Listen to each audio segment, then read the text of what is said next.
From KGMB and KHNL, this is your source for breaking news. He's the face of the 6, 6:30, and 10 p.m. broadcast. We know him as Keahi, but while working on the mainland early in his career, he went by his first name, Noel. The security cost to U.S. cities should be about $2 billion. I moved to Topeka, Kansas. I got there, I'd been Keahi my whole life. It's my middle name.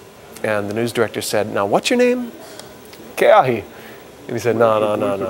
"Do you have any other names?" And I said, "Well, my first name is Noel, but nobody ever called me Noel." He said, "You're Noel." So that's how I became Noel for the next 8 or 9 years. From a small plantation town to covering the biggest events in the state, Kauai boy Keahi Tucker has become one of the most recognizable faces in Hawaii news.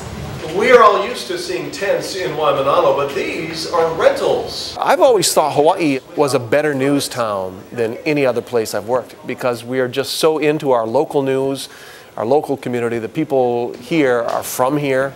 They have history here in a way that people on the mainland really don't, you know. They don't have the ties to the land, frankly, that the native Hawaiians do. But before he hit television screens, he was a college student dealing with typical college problems.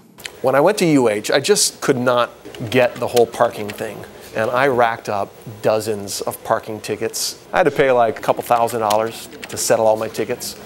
Thanks to UH Manoa and no parking. Thanks a lot. Fall 2015 marked his first decade on the anchor desk in Hawaii.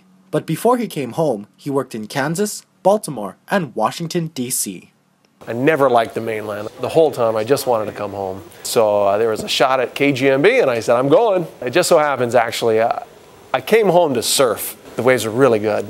And I said, "Forget it, I'm not going to New York." And so it was an epic day at Threes that really convinced me to stay in Hawaii and move home. What it's like to work with him? You really want to know? Keahi's really passionate about journalism. He's passionate about getting the facts right. Every story is a puzzle in itself, and you have to work as hard as you can to solve the puzzle before news time. If you do it well enough, for long enough, people come to trust you. And we do our best every day, that is for sure. Everybody here at this station does, but we are human. And we just ask that people remember that when they're trashing us on social media or any of those other things they do, yeah. Well, no trash talking here. Dylan and Cheta reporting. In the overnight hours. Now we'll also get a surplus of